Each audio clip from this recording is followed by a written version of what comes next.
Thank you for was.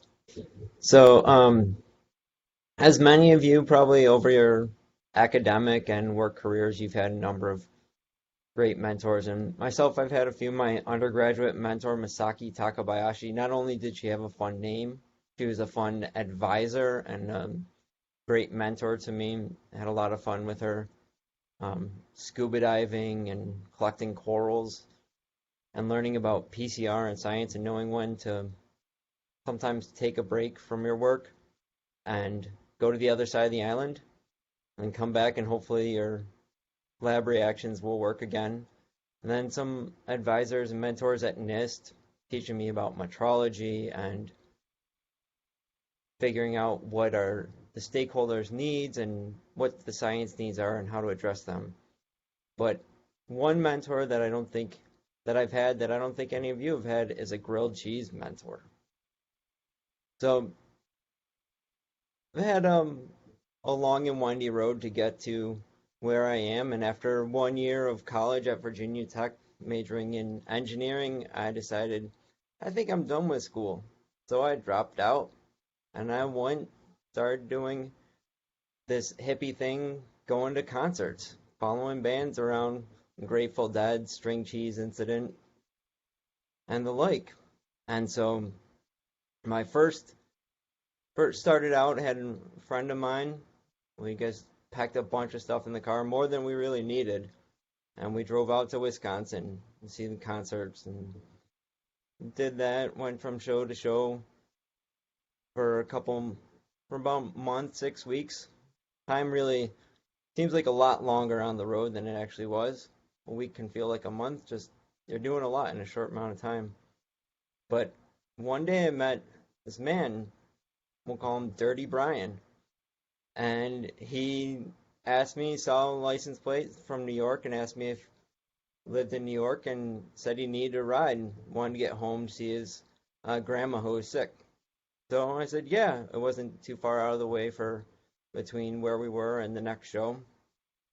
But he was an older guy. I was like 22, no, 20. He was closer to 30. He was old at the time. And but he was old enough that he saw the actual Grateful Dead when they were around. I was too young. Jerry Garcia had died, so he was. I looked up to him quite a bit and learned a lot. He'd seen what it was like when they were playing at stadiums. But one thing he taught me was how to sell food at concerts because people always need to eat, and all you need is a Coleman grill. Grilled cheese is pretty easy. You have two slices of bread, slice of cheese, maybe a little garlic salt as some special extra flavoring, and then squeeze butter because you gotta have butter. And using the sticks would just take way too much work. So learn how to sitting on the ground most of the time. Sometimes you get a table, but sitting on the ground, getting your sandwiches together. You got to pre-make them. So you have all your different loaves of bread. You take the bread out, put your slice of cheese in the middle of them, and pack it back in the sleeve so you can just pull them out.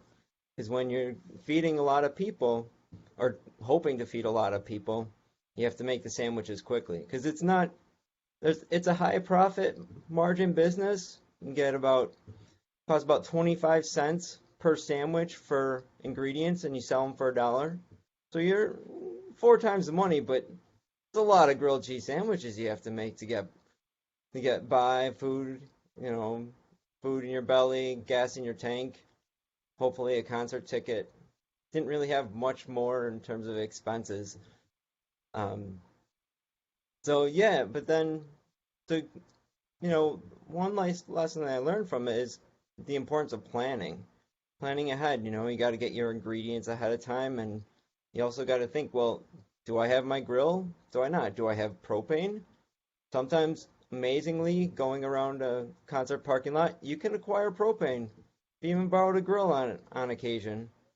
Um, but then, sometimes though, you plans don't always work out. If you're riding in a car with a bunch of people and a few dogs, you may not want to sell grilled cheese because that bread's going to get squished. You can't have 10 loaves of bread that not get squished if you have two dogs in a car. It's hard work. So you got to plan and accordingly. But the other thing is, you know, you have to work hard. It's not easy selling grilled cheese sandwiches. You got to figure out where are the hungry people going to be and be there when they're ready to eat. So you get up, like you rush out of the concert, maybe miss encore, maybe miss part of it so you can get set up and you find a good spot to sell your sandwiches. And one time I even had a show in Vail, Colorado, and I asked the police officer if I could set up right outside the exit. They said sure. She was new on the job and didn't know people weren't supposed to do that. So I got special privilege and I sold 120 sandwiches that night. That was that's my record.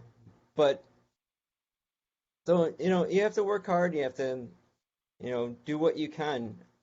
But most of all, you got to have fun.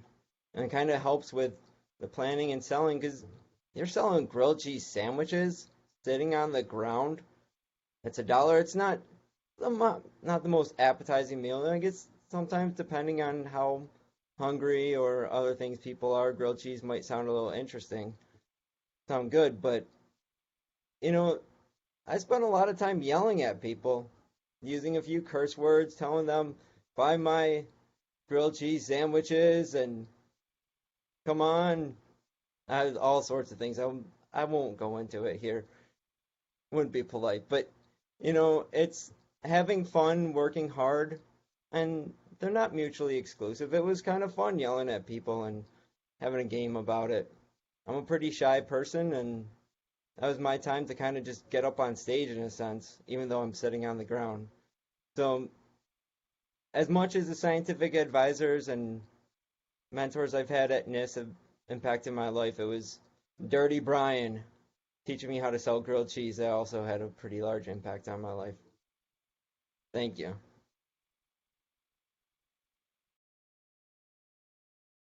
And thank you, Nathan, for giving the speech. I've been bothering you for some time now. So finally, it works. So I really appreciate that. And I really appreciate your story about about the speech starter was my grilled cheese mentor. And yeah, it was a great speech. It was, I like the introduction. I feel like that was a callback to a previous speech. I don't quite remember though, but I like how you talked about your previous mentors and how they taught you all these these formal education, formal lessons, and then you kind of transition it to, oh, by the way, this guy taught me how to make grilled cheese. So I like that transition in the introduction a lot. And yeah, I would have never pictured you for a hippie, because so I guess you have transitioned very well. I like concerts too, so I like hearing about that. And is it Dirty Brian or Dirty Rodney? If Please correct me. Brian, Brian, yeah. the person, So yeah. yeah, no, Dirty Brian was cool, and it kind of hurts that you said 30 was old because I'm 30 now, and I'm like, no. But you said that when you were 20, 30 was old to you too, and I get it. So, yeah, no, just that Dirty Brian taught you these important life lessons, and they're not again traditional or formal, but it was good lessons. I like the slice of humor, the old at the time, and also I like how you just went through the speeches. It showed that you still had some of the lessons, and it just stuck with you, right? And again, I kind of mentioned in the transitions I like to do sometimes in that yeah, like life throws things at you and it's what you make of it. A lot of it was just, hey, we had some success, we had some up and downs, like we were cramped in the car with other people and a dog, and you still make the best of it. And I thought that was a really good life message, which is just work hard, have fun, and yeah, it's a balance because yeah, you have to work hard because you have bills to pay. But at the same time, what's the point of paying those bills if we don't have fun? And I also like the ending. I think it was an amazing speech. And I also think it had great life lessons. And I have to criticize you on some stuff. I would say some of the transitions, especially in the middle, was a bit awkward. But still, like I think I feel like other than that, I feel like you're fine. Like I have some of the same problems, so once you figure that out, please let me know.